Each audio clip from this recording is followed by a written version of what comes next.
తాకట్లో ఉన్న బంగారాన్ని విడిపించి ఆ రోజున మార్కెట్ ధర కట్టి మిగిలిన డబ్బును మీకు అందిస్తుంది కొమ్మూరి గోల్డ్. ప్రస్తుతం మనతో పాటు ఉన్నారు ప్రముఖ జ్యోతిష్యులు వేణుస్వామి గారు. ఇప్పుడు వారితో మాట్లాడి మరిన్ని విషయాలు తెలుసుకుందాం. ముఖ్యంగా మనకెన్నో సందేహాలు ఉంటూ ఉంటాయి, వాటి గురించి అడిగి తెలుసుకునే ప్రయత్నం చేద్దాం. నమస్కారం అండి. నమస్తే తల్లి. ఓం నమో వెంకటేశాయ. వెంకటాద్రి సంస్థానం బ్రహ్మాండే నాశకించిన వెంకటేశ సమోదేవో నా భూతో నా భవిష్యతి. ఇప్పటి వరకు కూడా రకరకాల విపత్తులు అయితే మనం చూసాం. గత ఉగాది మన కొత్త సంవత్సరం నుంచి కూడా ఇప్పటి వరకు చాలా విపత్తులు చూసినాం.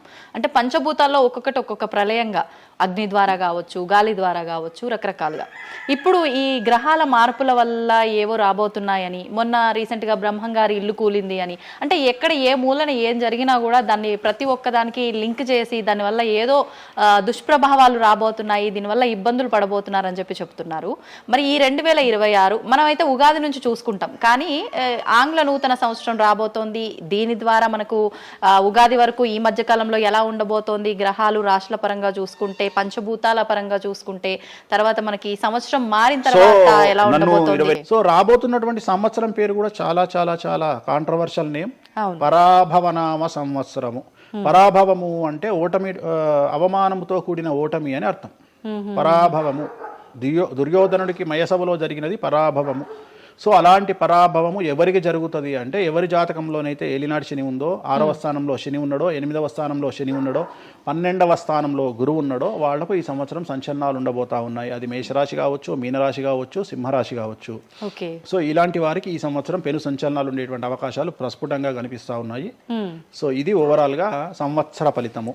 ఇక 12 రాశులకు సంబంధించి ముందుగా మేషరాశి కనుక తీసుకున్నట్లయితే, మేషరాశికి ఈ సంవత్సరము ఏలినాటి శని నడుస్తూ ఉంది. సో ఏలినాటి శని ఒక పక్క గురువు బాగాలేడు, ఒక పక్క రాహు బాగాలేడు, ఒక పక్క కేతు బాగాలేడు. సో ఇలాంటి సందర్భంలో పెను సంచలనాలకు కారణభూతమయ్యేటువంటి అవకాశం ఉంది. సో విద్యార్థులకు ఉత్తీర్ణత శాతం తగ్గుతుంది, కోరుకున్న ప్లేస్మెంట్స్ రావు, వీసా రిజెక్ట్ అయ్యే అవకాశం ఉంది. ఉద్యోగస్తులకు పై అధికారుల వల్ల సమస్యలు ఉంటాయి, ప్రమోషన్లు ఆగిపోతాయి. సో బదిలీలు చాలా దూరంగా బదిలీలు అయ్యే అవకాశం కనిపిస్తూ ఉంది. రాజకీయ నాయకులకు ఫెయిల్యూర్స్ కనిపిస్తూ ఉన్నాయి, ఉన్న పదవులు కోల్పోయే అవకాశం కనిపిస్తుంది, ఎన్నికలలో ఓటమి కనిపిస్తూ ఉంది. రైతులకు మొదటి పంట కంటే రెండవ పంట బాగుండే అవకాశం ఉంది. కళాకారులకు, క్రీడాకారులకు అవకాశాలు తగ్గిపోయి ఆదాయం తగ్గిపోయే అవకాశం ఉంది. స్త్రీలకు సంబంధించి భర్తల మధ్యన గొడవలు అయ్యే అవకాశం ఉంది. అలాగే వ్యాపారస్తులకు, బ్యూరోక్రాట్లకు ఈ సంవత్సరం ఏసీబీ, సిబిఐ, సిఐడి లాంటి కేసులు లేదా ఈడీ కేసులు కనిపిస్తూ ఉన్నాయి. ఈ సంవత్సరం ఓవరాల్గా మేషరాశి వాళ్ళని తీసుకుంటే న్యాయపరమైన ఇబ్బందులు, ఆర్థికపరమైన ఇబ్బందులు, ఆరోగ్యపరమైన ఇబ్బందులు, తండ్రికి సంబంధించిన అపమృత్యు గండము, అలాగే న్యాయపరమైన చిక్కులు, వాహన ప్రమాదాలు, భార్యాభర్తల మధ్యన గొడవలు, ఇవన్నీ మేషరాశి వారికి కనిపిస్తూ ఉన్నాయి. మరి ఏం చేసుకోవాలా అంటే, తిరునల్లా శనీశ్వర ఆలయంలో ప్రత్యేకమైన శని పూజ నిర్వహించుకోవడంతో పాటు నలుపు రంగు దుస్తులకు దూరంగా ఉండడము, నలుపు చెప్పులు, నలుపు వాహనాలకు దూరంగా ఉండడము, లెదర్ వస్తువులకు దూరంగా ఉండడము, నలుపు లెదర్ వస్తువులకు దూరంగా ఉండడం వల్ల సమస్యల నుండి గట్టెక్కుతారు. ఏడాదంతా వీటికి దూరంగా ఉండాలి. మరి తర్వాత నెక్స్ట్ వృషభ రాశి. సో వృషభ రాశి వారికి ఈ సంవత్సరం 100కు ఇంచుమించుగా 75% అనుకూలంగా ఉంది. రాహువు, కేతువు, గురువు, శని అనుకూలత కనిపిస్తూ ఉంది. చాలా బాగుండబోతా ఉంది. ఈ సంవత్సరం మే నుండి విపరీతమైన రాజయోగం పట్టబోతా ఉంది. చాలా అనుకూలంగా ఉంది. విద్యార్థులకు ఉత్తీర్ణత శాతం ఉంటుంది. స్త్రీలకు అనుకూలమైన ఫలితాలు ఉంటాయి. స్త్రీలకు మీ ఇంట్లో కమాండింగ్ అంతా మీదే ఉంటుంది. రాజకీయ నాయకులకు ఎన్నికలలో విజయాలు సాధిస్తారు. డబ్బులు ఎక్కువ ఖర్చైనా విజయాలు సాధిస్తారు. అలాగే రైతులకు 2 పంటల దిగుబడి, రాబడి బాగుంటుంది. విద్యార్థులకు కోరుకున్న ప్రదేశాల్లో సీట్లు వస్తాయి. ఉత్తీర్ణత శాతం పెరుగుతుంది. అవివాహితులకు వివాహ యోగ సూచనలు కనిపిస్తున్నాయి. సంతానం లేని వారికి సంతాన యోగం కనిపిస్తూ ఉంది. వ్యాపారస్తులకు, అన్ని రంగాల వ్యాపారస్తులకు అనుకూలమైన ఫలితాలు ఉండబోతా ఉన్నాయి. క్రీడాకారులకు, కళాకారులకు అవకాశాలు, ఆదాయము పెరుగుతాయి. ఓవరాల్గా ఈ సంవత్సరం పూర్తి స్థాయిలో మీకు ఎటువంటి సమస్యలు కనిపించడం లేదు. చాలా బాగుంది. కాబట్టి మీకు ఎటువంటి రెమెడీస్ అవసరం లేదు. వీలైతే సోమవారం నాడు శివాలయంలో రుద్రాభిషేకాన్ని నిర్వహించుకోండి. సో నెక్స్ట్ మిథున రాశి. ఈ సంవత్సరం ఏదైనా రాశి 100కు 110% అనుకూలంగా ఉంది అంటే మిథున రాశి. సో గురువు, రాహువు, కేతువు అన్ని గ్రహాలు అనుకూలంగా ఉన్నాయి. పట్టిందల్లా బంగారంగా ఉంటుంది. గురువు అతిచారం వల్ల మీ జాతకం చాలా బాగుండబోతా ఉంది. గత 10 సంవత్సరాల నుండి మీరు పడుతున్నటువంటి కష్టాలన్నీ తొలగిపోయే అవకాశాలు కనిపిస్తూ ఉన్నాయి. సో కొత్త స్పీడ్తో ముందుకు వెళ్ళండి, కొత్త ఆలోచనలు చేయండి, ఎంత గొప్పగా జీవితంలో ముందుకెళ్లాలో ప్లాన్ చేయండి, చాలా గొప్పగా ఆలోచించండి, చిన్నగా ఆలోచన చేయకండి. గురువు విపరీత రాజయోగాన్ని ఇవ్వబోతా ఉన్నాడు. దైవబలం మీకు అనుకూలంగా ఉంది, గురుబలం మీకు అనుకూలంగా ఉంది, శనిబలం మీకు అనుకూలంగా ఉంది. కాబట్టి కొత్త వ్యాపారాలు ప్రారంభించండి, విపరీతమైనటువంటి చాలా గొప్పగా కలలు కనండి, ఆ కలలను సాకారం చేసుకునే దిశగా ప్రయాణం చేయండి. విద్యార్థులకు అనుకూలంగా ఉంది, ఉద్యోగస్తులకు అనుకూలంగా ఉంది, వ్యాపారస్తులకు అనుకూలంగా ఉంది, రైతులకు 2 పంటలు అనుకూలంగా ఉంది. సో ప్రతి వాళ్ళు చెరువులు, తర్వాత చేపల చెరువులు, రొయ్యల చెరువులు పండించే వాళ్ళకు అనుకూలంగా ఉంది, పౌల్ట్రీ ఫామ్ వాళ్ళకు అనుకూలంగా ఉంది, రాజకీయ రంగం వారికి అనుకూలంగా ప్రజల్లో మంచి మార్పులు కనిపిస్తూ ఉన్నాయి. స్త్రీలకు మీదే కమాండింగ్గా ఉంటుంది, కుటుంబంలో మీరు ఏం చెప్తే అది జరిగేటువంటి అవకాశాలు కనిపిస్తూ ఉన్నాయి. సో మిథున రాశి వారికి పూర్తి స్థాయిలో అనుకూలంగా ఉంది. ఎటువంటి రెమెడీస్, ఎటువంటి పూజలు అవసరం లేదు. అద్భుతమైతే వీళ్ళది. నెక్స్ట్ కర్కాటక రాశి. సో నెక్స్ట్ కర్కాటక రాశి. సో కర్కాటక రాశి వారికి కూడా ఇంచుమించు 90% అనుకూలంగా ఉంది. కాకపోతే ఇక్కడ ఉన్న సమస్య ఏంటి అంటే మే వరకు 2026 మే వరకు కొద్దిగా వీళ్ళకు గురువు 12వ ఇంట్లో ఉన్నాడు కాబట్టి కాళ్ళు చేతులు విరిగే అవకాశం ఉంది, దెబ్బలు తగిలించుకునే అవకాశం కనిపిస్తూ ఉంది. జాగ్రత్తగా ఉండండి. సాధ్యమైనంత వరకు లెమన్ ఎల్లో కలర్ దుస్తులు ధరించే ప్రయత్నం చేయండి. చాలా అనుకూలంగా ఉండబోతా ఉంది. రాజకీయ రంగంలో ఉండే వాళ్లకు విపరీతమైనటువంటి విజయాలు సిద్ధిస్తాయి. జనాల్లో అనుకూలమైన వాతావరణం ఉంటుంది. వ్యాపారస్తులకు విశేషించి అనుకూలంగా ఉంటుంది. విద్యార్థులకు అనుకూలంగా ఉంటుంది. అలాగే రైతులకు అనుకూలంగా ఉంటుంది. కళాకారులకు, క్రీడాకారులకు మరీ అనుకూలంగా ఉంటుంది. కాకపోతే ఓవరాల్గా కర్కాటక రాశి వారికి ఈ సంవత్సరం కొద్దిగా శత్రువుల యొక్క బెడద ఒక 10% కనిపిస్తూ ఉంది. కానీ శత్రువులను పట్టించుకోకండి. శని బలం వల్ల వాళ్ళు ఎంత ప్రయత్నాలు చేసినా, రాహు బలం వల్ల వాళ్ళు ఎంత ప్రయత్నాలు చేసినా మిమ్మల్ని ఎవరు ఏమీ చేయలేరు. సో మీరు చేయాల్సింది ప్రతి గురువారం నాడు లెమన్ ఎల్లో దుస్తులు ధరించే ప్రయత్నం చేయండి. అలాగే శ్రీకాళహస్తిలో గురు దక్షిణామూర్తి వద్ద గురువారం నాడు గురుహోరలో గురువుకు అంటే దక్షిణామూర్తికి అష్టోత్తర పూజ చేయించుకోండి. అలాగే పసుపు రంగు పువ్వు ఏదైనా ఉంటే అక్కడ నుండి తెచ్చుకొని ఇంట్లో పెట్టుకోండి. మీకు అనుకూలమైన ఫలితాలు ఉంటాయి. అంటే శని వీళ్ళకి ఫేవర్గా ఉన్నాడా? అంటే శని వీళ్ళకి చాలా ఫేవర్గా ఉన్నాడు, రాహు ఫేవర్గా ఉన్నాడు, కేతు ఫేవర్గా ఉన్నాడు, మే నుండి గురువు కూడా ఫేవర్గా ఉంటాడు. అది ఉన్న చిన్న ఇబ్బందులకు కూడా ఏమైనా దానాలు అలాంటివి అదే మనం చెప్పిన ఎందుకు గురువు లెమన్ ఎల్లో కలర్ గురువుకు దక్షిణామూర్తి సరిపోతుంది, ఇంకా అవసరం లేదు, దానాలు అవసరం లేదు. మరి తదుపరి రాశి. సో నెక్స్ట్ సింహరాశి. సింహరాశికి ఈ సంవత్సరం అష్టమ శని నడుస్తూ ఉంది. గురువు వ్యతిరేకమైన ఫలితాలు, రాహు కేతువు చాలా నెగిటివ్గా ఉన్నారు.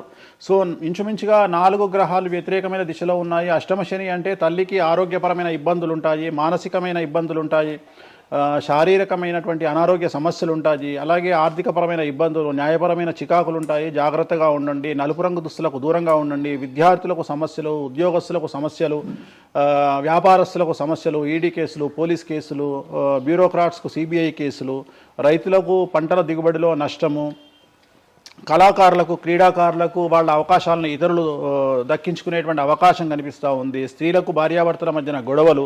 సో ఓవరాల్గా సింహరాశి వారికి ఏ రంగంలో వారైనా సమస్యలు కనిపిస్తూ ఉన్నాయి. అష్టమ శని ప్రభావం కనిపిస్తూ ఉంది కాబట్టి నలుపు రంగు దుస్తులకు దూరంగా ఉండండి.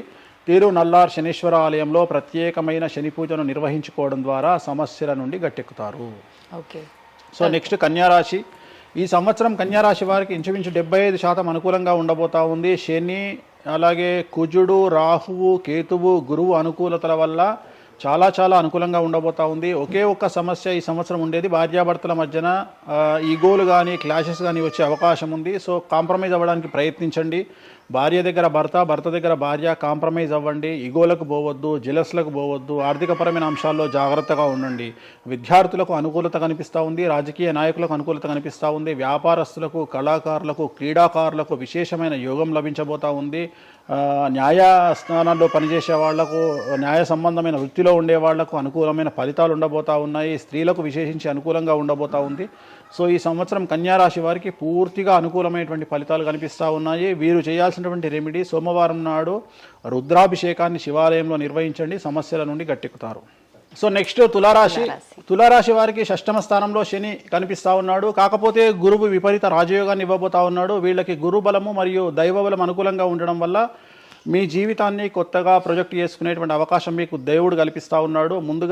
ముందుకు వెళ్ళే ప్రయత్నం చేయండి. చాలా కొత్తగా మిమ్మల్ని మీరు ఆవిష్కరించుకునే ప్రయత్నం చేయండి. మిమ్మల్ని మీరు కొత్తగా సమాజానికి చూపించుకోండి. దానివల్ల మీ ఆలోచనలు మార్చుకోండి. చాలా గొప్పగా థింక్ చేయండి, గొప్పగా కలలు కనండి, వాటిని సాకారం చేసుకోండి.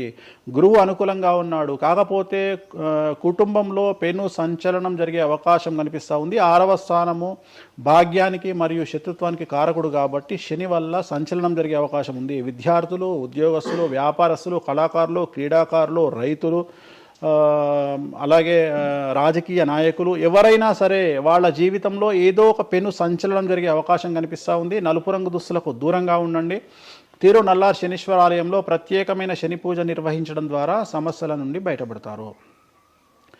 నెక్స్ట్ వృశ్చిక రాశి వారికి అర్ధాష్టమ శని వెళ్ళిపోయింది. శని గురువులు అనుకూలంగా ఉన్నారు, రాహు కేతువులు అనుకూలంగా ఉన్నారు. కళాకారులు, క్రీడాకారులు, ఉద్యోగస్తులు, విద్యార్థులు, వ్యాపారస్తులు, రైతులు, రాజకీయ నాయకులు, స్త్రీలు, అన్ని రంగాల వారికి పూర్తిగా 100కి 100% అనుకూలంగా ఉన్నటువంటి రాశి వృశ్చిక రాశి. పూర్తి స్థాయిలో విశాఖ 4, అనురాధ 1, 2, 3, 4, జ్యేష్ఠ 1, 2, 3, 4, 9 పాదాల వారికి విశేషించి రాజయోగంగా భావించాల్సి ఉంటుంది. మే వరకు విపరీత రాజయోగం కనిపిస్తూ ఉంది. మే తదుపరి కూడా అనుకూలమైన ఫలితాలను పొందుతారు కాబట్టి వీరికి ఎటువంటి రెమెడీసు, ఎటువంటి పూజలు అవసరం లేదు. చాలా గొప్పగా కళలు కనండి, మీకున్నటువంటి కళలను సాకారం చేసుకోండి, మీకు ఎటువంటి రెమెడీస్ కూడా అవసరం లేదు. నెక్స్ట్ ధనుసు రాశి వారికి అర్ధాష్టమ శని నడుస్తూ ఉంది. అర్ధాష్టమ శని అనేటువంటిది డబ్బులను అధికంగా ఇచ్చి ఆ డబ్బుల ద్వారా సమస్యలు తెచ్చేటువంటి ఒక పరిస్థితి. అంటే డబ్బులు లేకపోతేనే సమస్యలు అంటారా? డబ్బులు ఉంటే కూడా సమస్యలు. డబ్బులు ఉన్నప్పుడు వాటిని మనం ఖర్చు చేసే విధానంలో సమస్యలు, వాటిని మనం ఎలా సమాజంలో ఖర్చు పెట్టబోతున్నామనే సమస్యలు ఏర్పడేటువంటి అవకాశం ఉంది. కాబట్టి మీరు ఇన్వెస్ట్మెంట్ చేయడంలో కానీ, అప్పులు ఇవ్వడంలో కానీ, ఎవరికైనా అప్పులు ఇవ్వడంలో కానీ, చిట్టీలు వేయడంలో కానీ, సహాయం చేయబోయేటప్పుడు కానీ జాగ్రత్తలు తీసుకోండి. ఎటువంటి పరిస్థితుల్లోనూ డబ్బులు ఎవరికి ఇవ్వవద్దు. సో ధనుస్సు రాశి వారికి డబ్బు పరంగా సమస్యలు ఏర్పడే అవకాశం ఉంది. రాక డబ్బులు వచ్చినాయి కాబట్టి తీసుకెళ్ళి వేరే వాళ్ళకి ఇచ్చి మోసపోయే అవకాశాలు కనిపిస్తూ ఉన్నాయి. ఈ ఒక్క విషయంలో ధనుసు రాశి వాళ్ళు జాగ్రత్తలు తీసుకుంటే విద్యార్థులకు, ఉద్యోగస్తులకు, కళాకారులకు, క్రీడాకారులకు, రాజకీయ నాయకులకు, స్త్రీలకు, వ్యాపారస్తులకు, రైతులకు, అన్ని రంగాల వారికి ఈ సంవత్సరం అనుకూలంగా ఉంటుంది. ఓన్లీ మీరు చేయాల్సిన రెమెడీ నలుపు రంగు దుస్తులకు దూరంగా ఉండండి. తిరునల్లార్ శనీశ్వర ఆలయంలో ప్రత్యేకమైన శని పూజ నిర్వహించడం ద్వారా సమస్యల నుండి గట్టెక్కుతారు. నెక్స్ట్ మకర రాశి వారికి ఈ సంవత్సరం చాలా అనుకూలంగా ఉంది. ఈ సంవత్సరం అండర్లైన్ చేయాల్సిన విషయం ఏమిటంటే మకర రాశి వారికి భార్యాభర్తల మధ్యన గ్యాప్ ఏర్పడేటువంటి అవకాశం ఉంది. గొడవలు వచ్చే అవకాశం ఉంది. ఈగోస్ వల్ల కానీ వేటి వల్ల అయినా సమస్యలు వచ్చే అవకాశం ఉంది. అది కాకుండా విద్యార్థులకు అనుకూలతలు ఉంటాయి, ఉద్యోగస్తులకు అనుకూలతలు ఉంటాయి, రైతులకు 2 పంటల దిగుబడి రాబడి ఉంటుంది. అలాగే రాజకీయ నాయకులకు సమాజంలో మంచి పేరు ప్రఖ్యాతులతో పాటు పదవులు సిద్ధిస్తాయి. రైతులకు 2 పంటల దిగుబడి రాబడి ఉంటుంది. వ్యాపారస్తులకు రూపాయికి 100 రూపాయల లాభం ఉంటుంది. స్త్రీలకు కోరుకున్నటువంటి ఫలితాలు ఉంటాయి. అన్ని రంగాల వారికి అనుకూలమైన ఫలితాలు మకర రాశి వారికి ఉండబోతా ఉన్నాయి. వీరు సోమవారం నాడు శివాలయంలో రుద్రాభిషేకం నిర్వహించుకున్నట్లయితే సమస్యల నుండి గట్టెక్కుతారు. సో నెక్స్ట్ కుంభరాశి వారికి ఏలినాడు శని చివరి అంకంలో ఉంది. చాలా సమస్యలు కనిపించబోతా ఉన్నాయి. కుటుంబంలో ఎవరిని తీసుకున్నా విద్యార్థులు, ఉద్యోగస్తులు, వ్యాపారస్తులు, కళాకారులు, క్రీడాకారులు, రాజకీయ నాయకులు, స్త్రీలు, ఉద్యోగస్తులు, బ్యూరోక్రాట్లు అందరికీ సమస్యలు ఉన్నాయి. వాహన ప్రమాదాలు, పోలీస్ కేసులు, కోర్టు కేసులు, ఆరోగ్యపరమైన ఇబ్బందులు, మానసికమైన ఇబ్బందులు, స్త్రీలకైతే థైరాయిడ్ సమస్యలు, పీసీఓడి సమస్యలు, గర్భసంచికి సంబంధించిన సమస్యలు, మానసికమైన ఇబ్బందులు బాధించే అవకాశం కనిపిస్తూ ఉంది. జాగ్రత్తగా ఉండండి. నలుపు రంగు దుస్తులకు దూరంగా ఉండండి. శనివార నియమాన్ని పాటించండి. సప్త శనివార వ్రతాన్ని పాటించండి. సప్త శనివార వ్రతం అంటే శనివారం నాడు శ్రీ వెంకటేశ్వర స్వామి వారికి సంబంధించినటువంటి వ్రతము. ఇది పుస్తకం మీకు మార్కెట్లో దొరుకుతుంది, తీసుకొచ్చుకొని 7 వారాల పాటు 7 శనివారాల పాటు చేయండి. సమస్యల నుండి గట్టెక్కుతారు. ఇక చివరిది లాస్ట్ది అనేటువంటిది మీనరాశి వారికి ఈ సంవత్సరం జన్మశని నడుస్తూ ఉంది. జన్మశని చాలా డేంజరస్గా ఉండబోతూ ఉంది.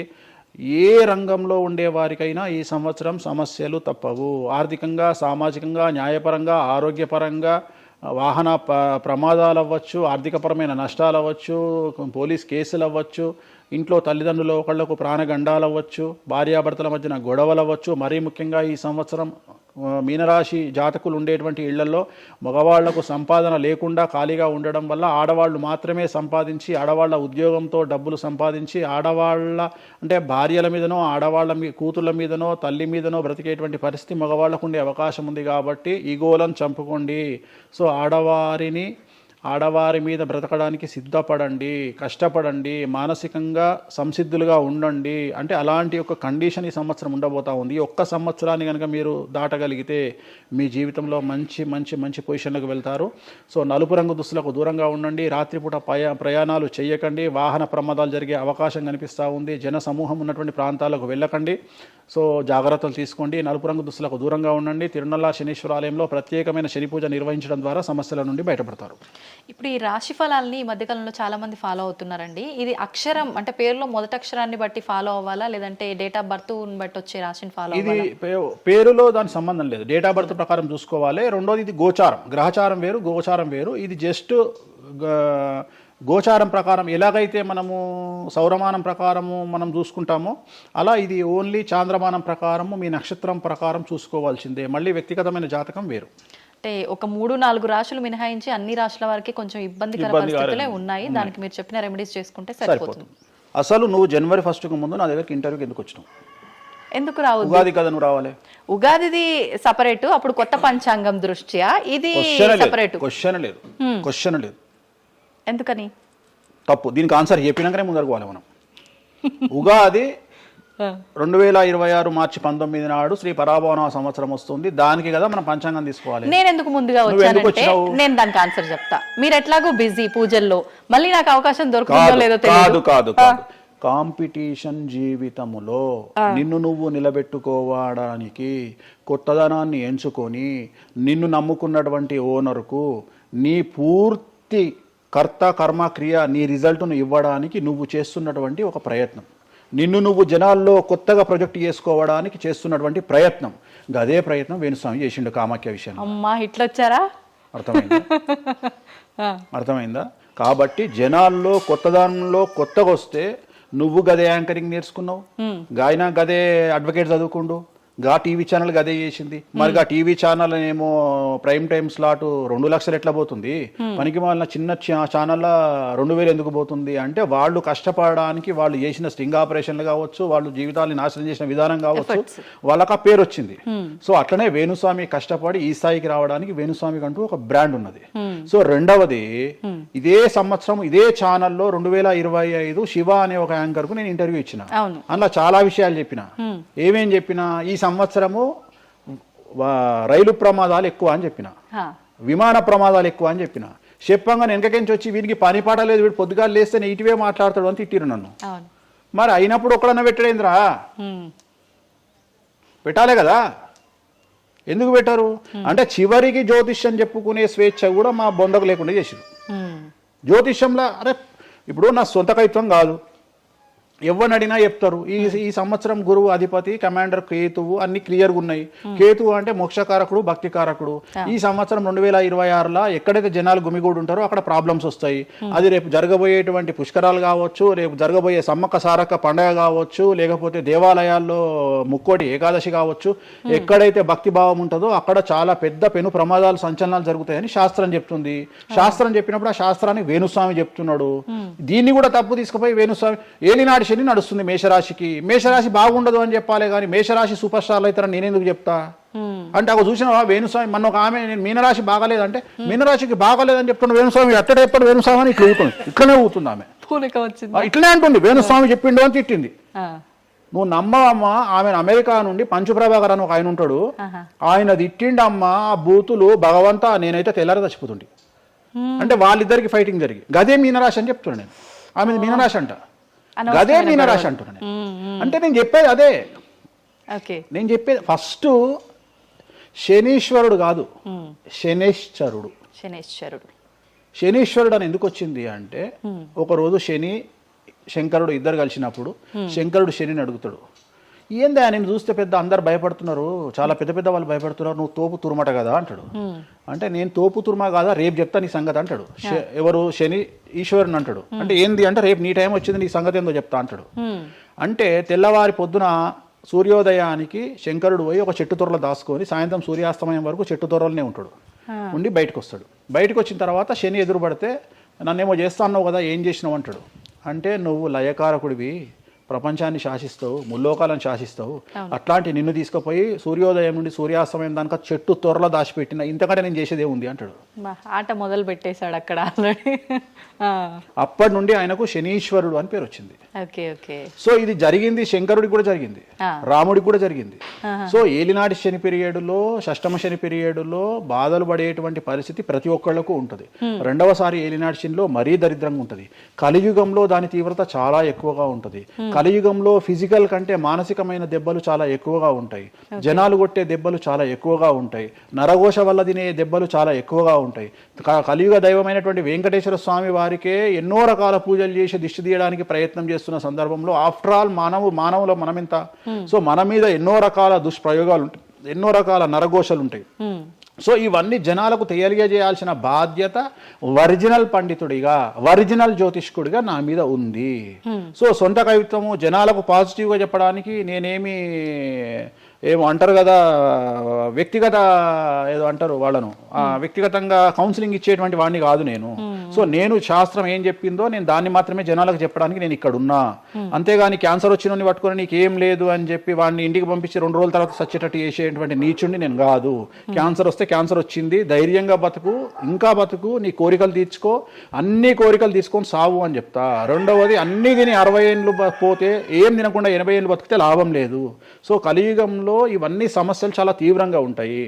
భార్యాభర్త కారులో పోతే పక్కింటోడు ఏడిస్తొస్తాడు, మంచి కారు కొనుక్కుంటే ఏడిస్తొస్తాడు, ఒక పిల్లగాడు మంచి ఉత్తీర్ణత శాతంలో పాస్ అయితే ఏడిస్తొస్తారు, మంచి ఉద్యోగం వస్తే ఏడిస్తొస్తారు, ఒక పొలిటికల్ బాగుంటే తెస్తాడు, ఒక యాంకర్కు డబ్బులు వస్తే తెస్తాడు.